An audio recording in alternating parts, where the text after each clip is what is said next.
What happens when rebels in smoky garages crank their amps past breaking point? You get the raw, reckless sound that birthed heavy metal.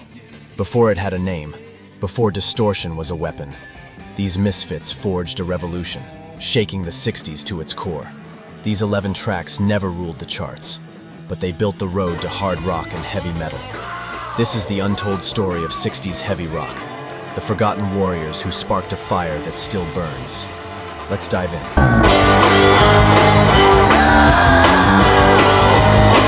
The Sonics, The Witch, 1965.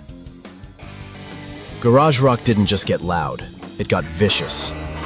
From a Tacoma, Washington garage, the Sonics unleashed the Witch like a sonic Molotov cocktail. Say you know, little girl, who's new in town? Screaming vocals, shredded amps, and a distorted saxophone rip through like a riot. Seattle radio stations banned it from daytime play, branding it devil music too wild for housewives, only spinning it after 3 p.m. when kids could crank it up. It sold 10,000 copies in weeks, a Northwest legend that never cracked the national charts. I know what you're thinking, but you won't get far. But The Witch wasn't just a song, it was a manifesto. While the Beatles were crooning "I Want to Hold Your Hand," the Sonics were howling about witches and black magic, rejecting polish in favor of raw, primal chaos. They didn't chase technical perfection, they chased impact. Every scream, every blown speaker, every mic pushed too hard became part of the sound. This was punk attitude a decade early, the blueprint for outsider rebellion that the Stooges, the Cramps, and Nirvana would all inherit. The Sonics proved that power didn't come from precision, but from conviction, distortion, and sheer nerve.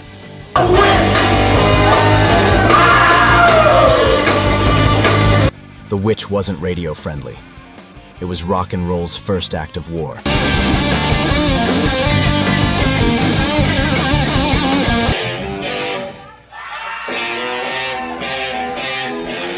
The Monks, Complication, 1966. 5 American ex-soldiers stationed in Cold War Germany made a record so wild it was practically illegal. Complication grabs you by the throat, pounding drums that march like mechanized boots, grinding fuzz guitar that grates like machinery, and a distorted banjo slashing through the mix like barbed wire.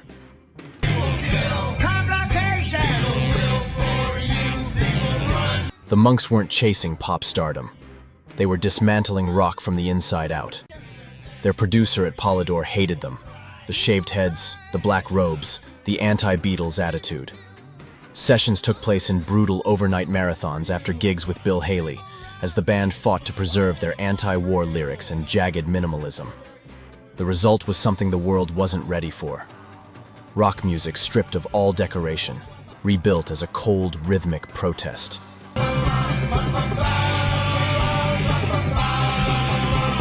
This wasn't rebellion for fun.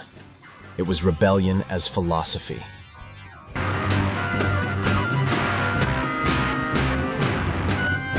Their hypnotic single-note pulse wasn't a groove. It was a march to the gallows. Their banjo wasn't a folk instrument. It was a weapon. They turned their trauma and cynicism into the first true art punk statement. Industrial, minimalist, and militarized. Their only album flopped, but its echo still reverberates in the Stooges, Joy Division, and 9 Inch Nails. Complication wasn't just ahead of its time. It was a warning broadcast from inside the machine.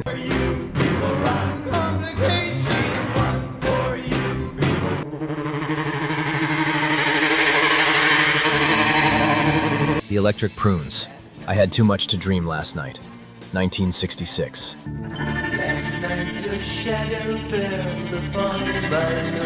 A psychedelic nightmare that hits like a freight train.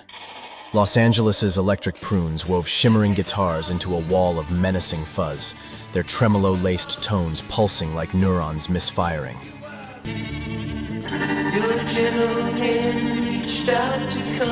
Producer Dave Hassinger pushed their primitive effects to the limit. Fuzzboxes dimed so hard they nearly fried the studio's circuits, to capture a sound that felt half dream, half electric seizure. This is where psychedelia stopped being pretty and started to get dangerous. The song opens like a hallucination, fragile and floating, then crashes into a distorted storm that feels like the moment euphoria turns to panic.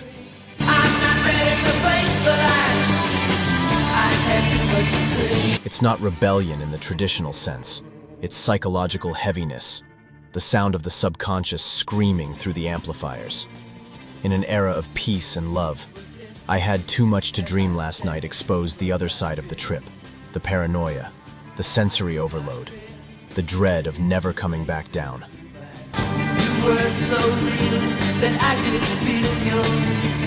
This wasn't flower power, it was flower decay. That tension, beauty collapsing into chaos, lit a spark that Sabbath, Blue Cheer, and countless others would fan into the flames of heavy rock and metal. It's the sound of the 60s staring into the abyss and screaming back. Go, go.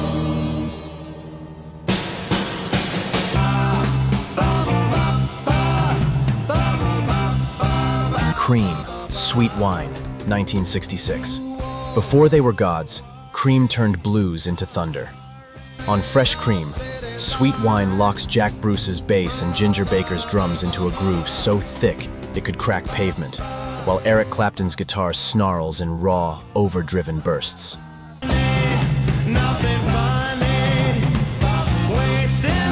In the studio, Clapton pushed his first fuzz box and the recording gear beyond safe limits, to the point where engineers begged him to turn it down, afraid the amps might literally blow.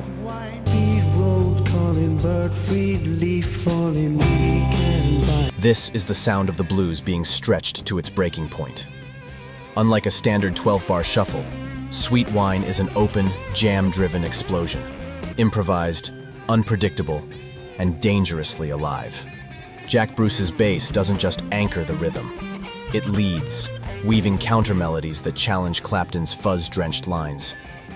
Baker's jazz-rooted drumming fills the empty spaces with polyrhythmic thunder, transforming what could have been a trio's limitation into a vast, shifting soundscape. Overshadowed by later hits like Sunshine of Your Love, this track is the raw blueprint for the power trio revolution. Cream didn't just make the blues louder, they made it heavier, turning open-ended improvisation into controlled chaos. Sweet Wine is the moment rock discovered that three musicians could sound like an army.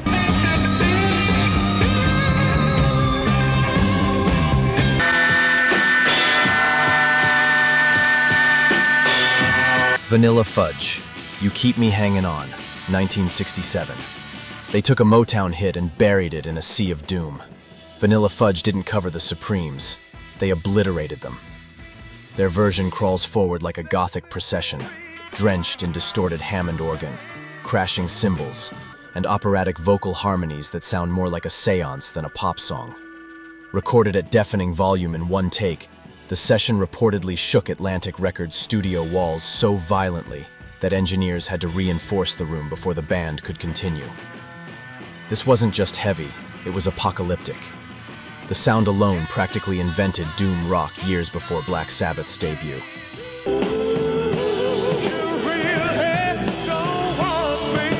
But more than just loudness, Vanilla Fudge brought a new form of musical drama.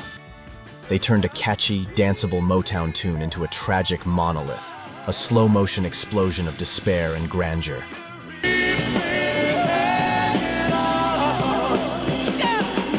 The Hammond organ became the orchestra, the drums the timpani, and the vocals the choir of the damned. Vanilla Fudge didn't simply play a song slower, they deconstructed it. They reimagined pop through a symphonic, gothic lens, introducing the idea that rock could be theatrical, dark, and emotionally overwhelming. That single act of reinterpretation laid the groundwork for doom metal, gothic rock, and every band that would later treat heaviness not just as sound, but as emotion. They didn't just make rock heavier, they made it epic. Set me free. Clear Light, Street Singer, 1967. Los Angeles' underground at its darkest and heaviest. Clearlight unleashed Street Singer with twin drummers pounding like a ritual gone wrong, a distorted keyboard droning beneath snarling fuzz guitar, and an ominous bass line that feels carved from granite. Elektra Records rushed the band into the studio after only one gig, hoping to capture their live chaos. But once they heard the results, even the label got cold feet. Too dark for the summer of love, too strange for radio. Clearlight were buried before they could rise. Yet, beneath the surface lies something far more ambitious. The twin drummer setup wasn't just for volume, it was a rhythmic experiment, creating a shifting, hypnotic pulse that felt both primal and cerebral. The song twists from hushed, paranoid verses into a fuzz-soaked chorus that hits like a collapsing cathedral. It's a forgotten masterpiece of proto-prog heaviness, balancing raw energy with structural sophistication. This monkey lies dead, choked to death by... Street Singer captures the moment when psychedelic rock began mutating into something darker and more complex. Clearlight weren't chasing hits, they were dissecting the form, using noise, rhythm, and dissonance to build tension instead of harmony. Too weird for pop, too heavy for psych, they fell into the crack between genres that would later be filled by King Crimson and early metal pioneers. This is the sound of the 60s turning its smile inside out.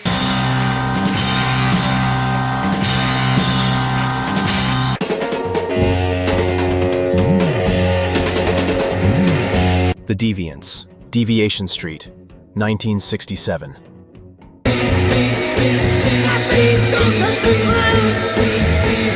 Part street poetry, part fuzz-fueled anarchy, all rebellion. Led by London counterculture firebrand Mick Farren, the Deviants were Britain's rawest response to the American underground. A chaotic blend of garage distortion, proto-heavy riffs, and political defiance. Deviation Street, the sprawling centerpiece of their debut, TOF, sounds like a street protest wired through overdriven amps. Guitars buzz like broken neon, bass lines rumble like a subway under riot-torn London, and Farren mutters, shouts, and sneers like a beat poet with a grudge. Beneath the chaos was the sound of heavy rock being born, louder, dirtier, and defiantly confrontational.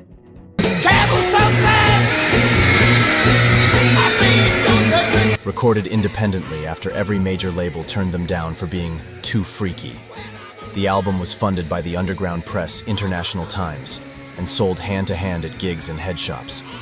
Sessions were chaotic, reels spliced by hand, feedback left untouched, mistakes embraced. Because imperfection was the new rebellion. The Deviants weren't chasing fame, they were building a philosophy. Farren saw rock not as entertainment, but as a weapon of dissent. His lyrics as manifestos, his feedback as protest, his noise as freedom. Deviation Street bridged beat poetry's outsider intellect with the heavy distortion and raw power that would ignite punk and hard rock in the 70s. The Deviants didn't just play rock, they detonated it and turned the wreckage into art.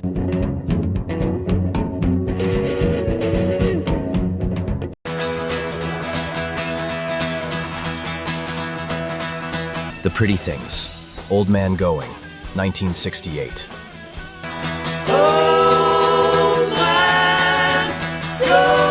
Fiercer than the Beatles, rawer than Pink Floyd, and criminally ignored. From SF Sorrow, the world's first rock opera, Old Man Going explodes with fuzzed-out riffs, manic vocals, and pounding rhythm, bridging the gap between British psychedelia and the birth of hard rock. Recorded in Abbey Road's Studio 2, right beside the Beatles, the Pretty Things pushed their gear to distortion's edge, while EMI's execs looked the other way, unsure how to market such darkness. The result? A masterpiece left to rot in the shadows.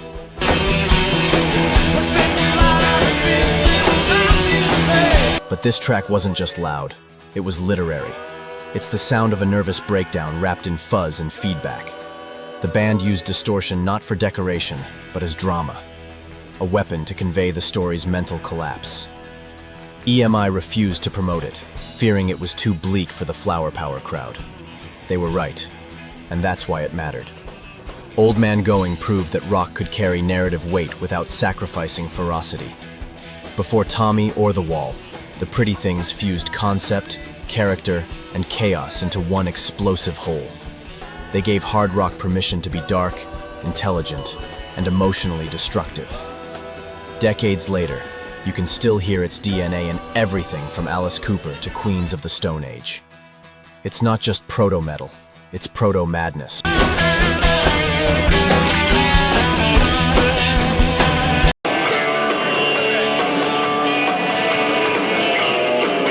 Shocking Blue, Send Me a Postcard, 1968.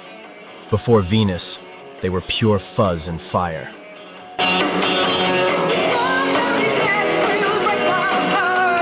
From a cramped Rotterdam studio came Send Me a Postcard, a 3-minute blast of distorted energy that sounded like it could level a city block. The track's raw fuzz guitar riff cuts like a chainsaw, while Mariska Verez commands the mix with her thunderous, magnetic voice. So intense it reportedly blew out a studio mic mid-session.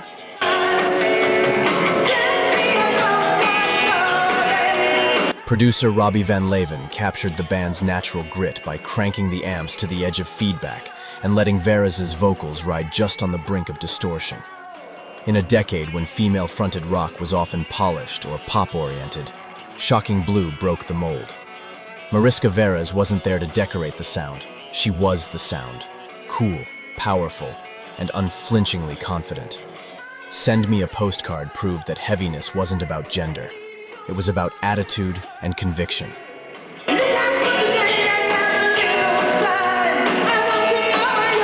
This single stood as a prototype for the commanding female presence in rock and metal, blazing the trail for Heart, The Runaways, and eventually L7 and Hailstorm. Before they conquered the charts, Shocking Blue lit the fuse, and this song was the explosion.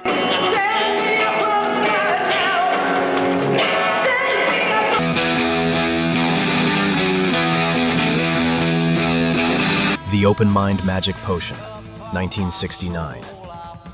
A British psych single so heavy, it could have stopped WoodsRock dead in its tracks. Magic Potion by The Open Mind is a lost artifact of proto-metal brilliance, a feral mix of descending fuzz riffs, pounding drums, and an atmosphere thick with menace. The band, unsigned and broke, cut the single in a single day in a friend's basement studio, using borrowed amps that literally caught fire mid-session from being pushed past the red.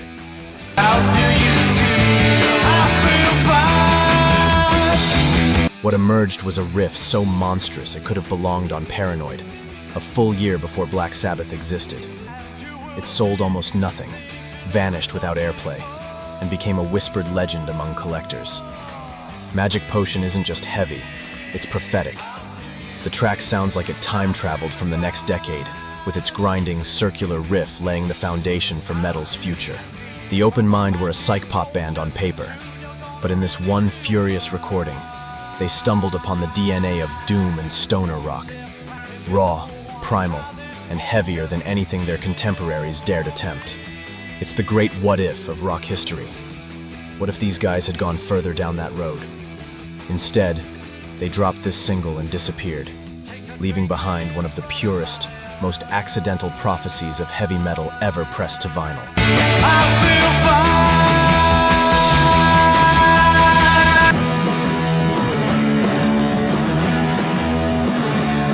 MC5, Looking at You, 1969.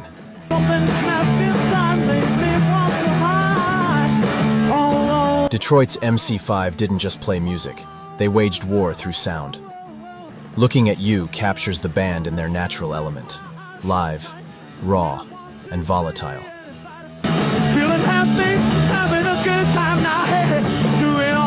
Recorded at the Grande Ballroom, the amps were cranked so loud they triggered police noise complaints before the recording even started. What made it onto tape wasn't a polished studio take. It was a controlled detonation. Guitars screamed, drums pounded like a street riot, and vocalist Rob Tyner howled like he was testifying at the altar of chaos. Overshadowed by the infamous Kick Out the Jams, this track is the truest distillation of their energy. Wild, political, and unfiltered.